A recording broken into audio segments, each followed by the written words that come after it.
Les ondes gravitationnelles sont une conséquence incontournable de la théorie de la relativité générale d'Einstein, qui, je le rappelle, nous dit que l'espace-temps est courbé par la distribution de la matière et de l'énergie. Bien, mais non seulement cet espace-temps est localement courbé, vous prenez par exemple une masse qui localement va déformer l'espace-temps dans son voisinage, mais maintenant si cette masse bouge, eh bien la courbure va elle-même se propager sous forme d'ondulation de courbure.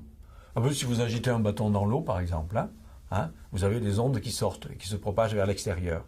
Eh bien, ces ondulations de courbure, produites par un corps très condensé, comme un trou noir, une étoile à neutrons, qui se déplace dans l'espace, et effectivement, ça se déplace dans l'espace, eh bien, ça agite l'espace et ça produit des ondes de gravitation, des ondulations de courbure. Elles se propagent à la vitesse de la lumière, on le sait.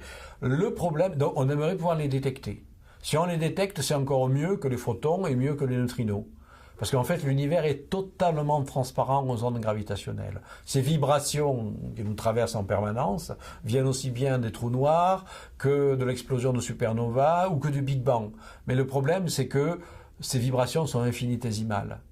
Et donc, il faut des appareils incroyablement sophistiqués pour arriver à mettre en évidence ces infimes vibrations de l'espace. On a aujourd'hui, en opération depuis quelques années seulement, des détecteurs d'ondes gravitationnelles. On en a 3 ou 4 dans le monde. Pour l'instant, ils n'ont pas détecté de signal gravitationnel suffisamment puissant pour correspondre à leur sensibilité. Mais ce n'est qu'une première étape. Dans quelques années, on embarquera dans l'espace un gigantesque détecteur d'ondes gravitationnelles avec une sensibilité beaucoup plus grande. Ça s'appelle le télescope LISA. Et là, on espère pouvoir effectivement enfin détecter directement les ondes gravitationnelles venant, par exemple, de la fusion de 2 étoiles à neutrons ou de la coalescence de 2 grands trous noirs qui produisent beaucoup d'ondes gravitationnelles. Alors attention, ce n'est pas parce qu'on ne les a pas encore détectées directement qu'elle reste encore de l'ordre de l'hypothèse, puisqu'on les a détectés indirectement. Et ça, c'est une grande découverte importante qu'on appelle le pulsar binaire. Un pulsar binaire, c'est un système de 2 étoiles à neutrons en rotation, 2 objets très massifs et très denses qui agitent donc l'espace et produisent des ondes gravitationnelles.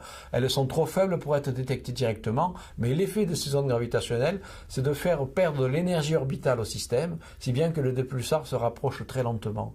Et ça, ce rapprochement des 2 pulsars, ça peut se mesurer. Et le calcul, la perte d'énergie des ondes gravitationnelles, le calcul théorique, correspond exactement à ce qui est observé. Donc on a détecté effectivement indirectement les ondes gravitationnelles de ce pulsar binaire en observant très précisément la diminution de la période du pulsar. Ça a quand même d'ailleurs valu le prix Nobel aux observateurs de ce pulsar binaire pour la découverte indirecte des ondes gravitationnelles.